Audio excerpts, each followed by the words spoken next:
DNA and a vehicle traced back to the suspect in the Idaho student murders, but the attorney for the man accused says he believes he will be cleared of the charges against him. Bryan Kohberger's public defender, Jason Labar, speaking to NBC today and said that his client has a calm demeanor. Kohberger was arrested in Pennsylvania last week for the murders of the 4 University of Idaho students in November. He is currently being held without bail in Pennsylvania, and according to law enforcement who was briefed into the investigation, investigators did focus on Kohberger after they traced a vehicle and DNA back to him. Fully autonomous robots could soon change the way wars are fought. Experts say it may be only a matter of time before either Russia or Ukraine or both deploy drones programmed to find and attack targets without help from humans. Those would mark a revolution in military technology as profound as the introduction of the machine gun. Ukraine already has semi-autonomous drones endowed with artificial intelligence. Russia also claims to possess AI weaponry. It is a major day in Congress. It is convening in the new term, and a new Speaker of the House will be chosen today. We're on standby for that to happen, and we will take it live when it does. Republicans have a majority of members, but GOP leader Kevin McCarthy is struggling to clinch the votes he needs to take the gavel. ABC's Faith Abube reports nothing else can proceed in the House until this Speaker has been voted in. A dramatic showdown in the House of Representatives as voting to decide who will wield the Speaker's gavel gets underway. With Republicans now in control of the chamber, GOP leader Kevin McCarthy has already moved into the Speaker's office. But uncertainty is looming over whether he'll become second in line to the presidency, as more than a dozen conservative members are poised to oppose his election. We may have a battle on the floor, but the battle is for the conference and the country, and that's fine with me. Florida Representative Matt Gaetz is among 5 far-right members vowing to vote against him, despite McCarthy making major concessions, including a promise to make it easier for members to oust him as Speaker. If you want to drain the swamp, you cannot put the biggest alligator in charge of the exercise. And it is true that we struggle with trust with Mr. McCarthy. Representative Bob Good on Fox News. I suspect 10 to 15 members will vote against him. McCarthy needs 218 votes. Republicans have a razor-thin majority of 222, so he can only afford to lose 4 GOP members. He's counting on every vote, including that of controversial New York Congressman-elect George Santos. Santos has admitted to making several false statements about his personal and professional background. His legal troubles mounting as prosecutors in Brazil plan to reopen a 2008 fraud case against him for allegedly stealing a check. McCarthy silent about calls for Santos to step down. And all House business, including the swearing in of lawmakers, is frozen until a new Speaker is elected. And if McCarthy fails to get enough support on the first ballot, it would be the first time in 100 years the House would need multiple votes to elect a Speaker. In Washington, Faith Abube, ABC News. Former President Donald Trump might make a return to Facebook soon. Facebook's parent company, Meta, says it is considering allowing the former president back on its platforms. It expects to make a final decision in the coming weeks. Trump was banned from Meta's platforms, which include Facebook and Instagram, after the attack on the Capitol in January of 2021. Initially, the ban was indefinite, but that was later revised to 2 years. Those 2 years ended Saturday. However, a representative from Meta says an official announcement won't happen just yet. Sam Bankman-Fried, the disgraced founder of bankrupt cryptocurrency exchange FTX, is expected to plead innocent in court today. He's accused of cheating investors out of billions of dollars in a scheme that's resulted in FTX's collapse. He is facing 8 criminal counts, including wire fraud and conspiracy to commit money laundering. He's expected to plead not guilty in Manhattan. If all of those charges end in a conviction, he could face up to 115 years in prison. Outside with live cam, 75 degrees, a little cloudy, but I guess if we're going to deal with this, we might as well just enjoy it and go outside and pretend it's Texas. It's Texas. Enjoy. Yeah, it's good weather. We're starting off on a good note here in 2023. Temperatures will be very comfortable this afternoon, really, for most of this work week. I want to show you the difference in dew point from yesterday to today. If you remember, it was sticky yesterday. Today is very different. We've got dew point some 34 degrees lower than they were yesterday. And that really is most of the area. We're seeing those dew points much lower. So the air is much drier. And that does a couple things for us. Obviously, it feels a little bit better outside, but it also allows those morning lows to be quite a bit cooler here over the next couple days. Right now, again, mostly sunny. We're at 74 degrees at the airport. Northerly winds at about 10. Winds have not been all that gusty, but you could see a few brief gusts up to 20 miles per hour this afternoon. As we look across the state, there is much colder air in the Texas Panhandle. 39 there, 54 Lubbock, but the air really moderates as you go south. 81 in Brownsville. Front is yet to pass you by, but it will, and it will cool down some there today. As we look at the big picture, we've got some teens up across parts of the Dakotas, Montana. It's cold up there, not bitter cold, but cold, and some of that air is moving across the country. We're really not going to feel any of that here. Your KSAT 12-hour forecast, 76 at 3 o'clock, 77 your high temperature today. We fall down into the 60s by probably 7 o'clock and then down into the 50s. So this is a pretty rapid cool down by midnight and some chilly readings by tomorrow, as we said. We're going to take another look across the country, talk about some of that severe weather and the snow going on with this current system coming up in just a few minutes. Staying hydrated isn't just good for the short term. What a new study is saying it can do to get you to a ripe old age.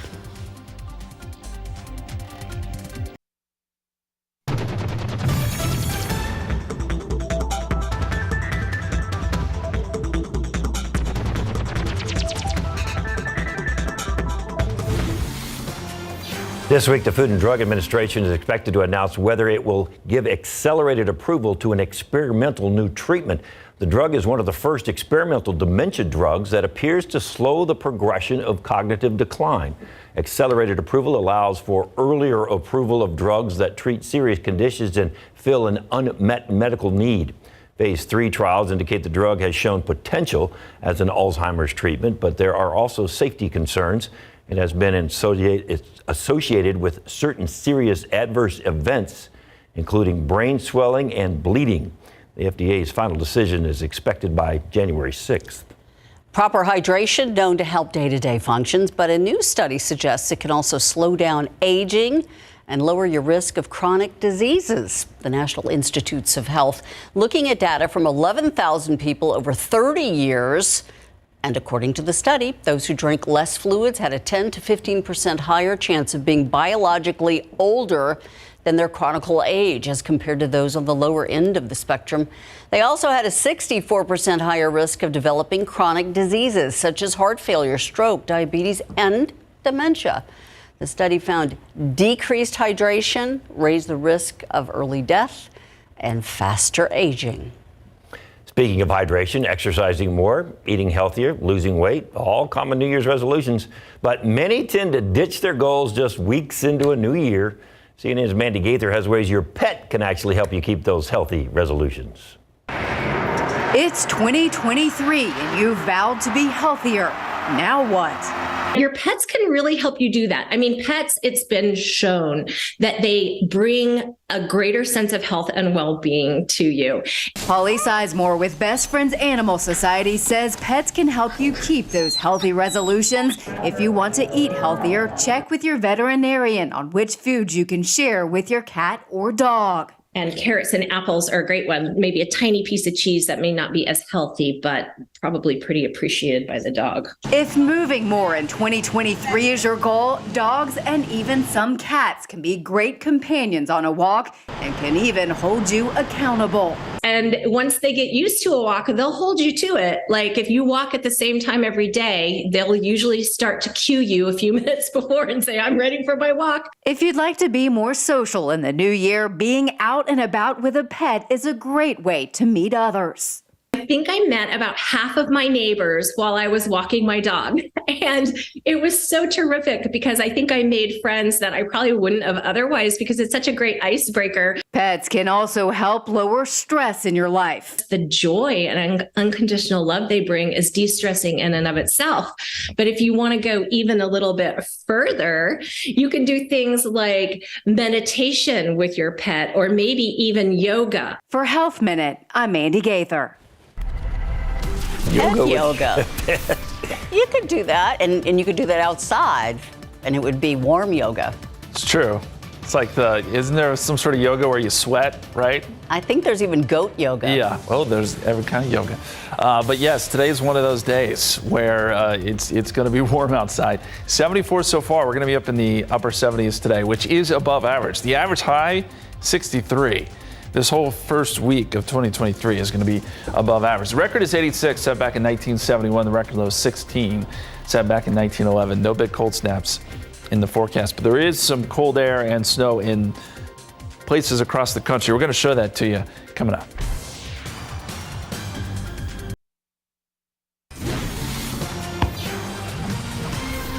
You know, it really doesn't feel much like the holidays anymore, so it is a good opportunity to get rid of the Christmas decorations, at least outside. Sweating while you're taking down Santa. Yeah. It's good. It's a good week for that. I did that over the weekend. Got it all done, one fell swoop. Feels good. You. Feels good, Both yes. of you guys. Well, the weather was nice. It cooperated. You may sweat a little bit. I'll warn you there. It is that warm. It's not that way across the country, though. Let me show you some video. This is webcam video from the Department of Transportation there in Minnesota. That's Minneapolis right now. Look at the roads covered in snow. It's cold up there. They're getting heavy snow at this hour. And so parts of the country are still feeling like winter, but that is certainly not the case here in Texas. There's the radar view of Minneapolis, and you can see the heavy snow starting to come right across the city there. And they're going to pick up at least another inch probably as that band of snow moves through. This is all part of a bigger system. You see that spin in the atmosphere. Water vapor always does a great job of showing where we have our areas of low pressure. It's like a pinwheel, and then out ahead of it, you've got the lift where we're getting the thunderstorms, and then on the back side of it, we've got that westerly flow, what's bringing in some high clouds for us today. No rain, no snow, just quiet weather, but obviously it is going to be a busy day across the southeast as we've been showing you. Nice line of storms, and you can see right there, it's small, but that's where they're starting to get some tornado warnings across parts of the middle part of Alabama there, and there's probably going to be several more before it's all said and done. Just the way the atmosphere is setting up. For us, it's just high clouds coming through, as we said, and pretty great weather. Right now, temperatures are sitting at 74 degrees at the airport. Dew point is at 32, and we've got a northerly breeze at about 10 miles per hour. 65 in Junction, it's 70 out in Del Rio, 77 down in Cotulla, already up to 80 in Beeville. It is a little cooler today than yesterday, but not by much. 74 Stinson, 75 in Randolph, 76 right now in New Braunfels. Wind gusts haven't been that bad. We're seeing some stronger winds, perhaps up in the hill country, but not necessarily here around San Antonio. A few gusts up to around 20 miles per hour out in the north can't be ruled out. But we'll see lighter winds tonight. With that dry air, those temperatures will come down pretty quickly. We're expecting to get temperatures up around 77 this afternoon. Here in town. 78 Elmendorf, 78 Forestville, 77 in Seguin, 76 in Gonzales. Maybe some 60s holding on in places like Kerrville and Lakey, but all in all, a warm afternoon. What about rain chances? Well, we've got nothing this week, or this work week, I should say, as the dry air really settles in. But by the time we get into Saturday and Sunday, I'm getting a little more hopeful for some rain chances. I think especially Saturday night, Sunday morning. That window is looking better and better as we kind of parse through the computer models. A little more encouraging. Each run that comes in makes us think that, yeah, maybe we will at least get something out of this, and boy, do we need it. So as we look at the futurecast here, this big storm system moves east, brings some weather to the north and east. This week, we sit underneath a ridge, which brings pretty quiet weather, and then here comes our next storm system, which generates some of those showers and storms as early as Saturday afternoon. But I think Saturday night, Sunday morning, we could see at least a line of showers and storms moving through, and we'll take whatever rain we can get at this point. So if you have weekend plans, don't cancel them yet, but just know that there is that chance there, and keep that KSAT weather app handy. We'll keep you updated on the forecast. Right now, we're calling for a 30% chance of rain, and a little cooler behind that front. 63 on Sunday, 69 on Monday. Guys. Thank you, Justin. An artist known around the world for her booming voice, snubbed on the list that claims to feature the best singers. Who else was left off that list? Coming up.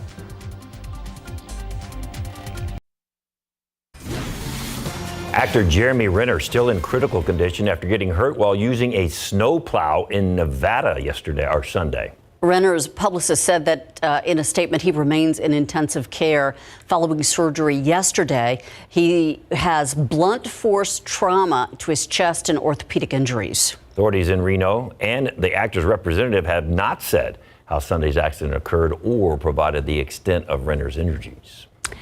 Rolling Stone magazine's top 200 greatest singers of all time list does not include some pretty big names. You want to get a conversation going, check out this list. Celine Dion is not on the list. She didn't make the cut. A lot of fans are not happy. And ABC's Chris Connolly explains she's not the only famous singer left off the list.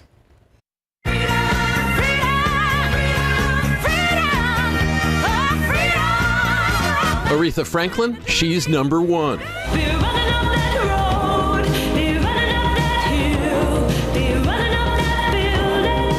She's at number 60, Kate Bush. Bob Dylan, he's at number 15. Hey, Mr. Tambourine Man, play a song for... You can see more of that story online. Meantime, we need to go to ABC News. Assume control of the House from the Democrats. The results of this first round of this high-stakes vote for a new speaker have now come in. Republican leader Kevin McCarthy had hoped to take the gavel immediately after the first ballot. That will not happen. The voting will continue this afternoon. He faces an uphill battle within his own party, a select few against him, but enough of them to keep him from getting the votes he needed, at least in this first round of voting, this first ballot. Leader McCarthy had spent the morning behind closed doors trying to secure the 218 votes needed to become the next speaker and to avoid having to go to another round, another ballot, which he was not able to do a short time ago. And we should point out that in not doing so, he has made history. The last time the vote for speaker had to go past the first ballot was some 100 years ago. McCarthy, who already moved into the Speaker's office, rejecting some of the latest demands from some hardline conservative members of the Freedom Caucus. He did make some major concessions, hoping to sway his critics, including making it easier to remove him from the position if he's elected. Republicans have a razor-thin majority in the House. McCarthy could only afford to lose some 4 votes from his party. He lost far more than that by the end of the first ballot. And in fact, Hakeem Jeffries, the Democrat, the leader for the Democrats in the House, actually surpassing McCarthy. That also makes history. It's the first time the party not in power in the House actually leads at the end of a ballot for the Speaker of the House. Of course, that's just the first. You need to get a majority in the House in order to be named Speaker. And so they will continue to do multiple rounds of voting until there is a Speaker. It's believed that will be Kevin McCarthy. But again, we're watching history unfold. Let's get right to Rachel Scott, who covers Congress on the Hill. Rachel, you spoke with McCarthy just before he entered that chamber today, and he indicated to you that no matter how many rounds this takes, he'll see this through.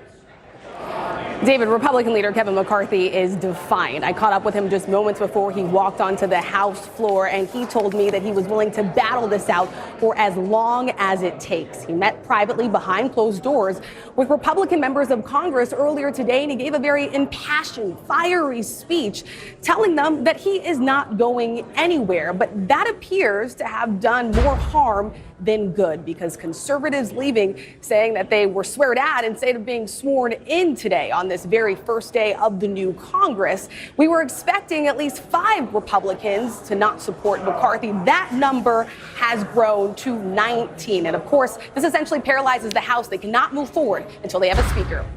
Rather extraordinary, Rachel. Let's get right to John Carl, our chief Washington correspondent. John, you have interviewed Kevin McCarthy often. Tell us what's going through his mind, if you could guess at this point. And are Republicans not concerned about the optics of this, given the fact that they're making history, but history they didn't want to make today?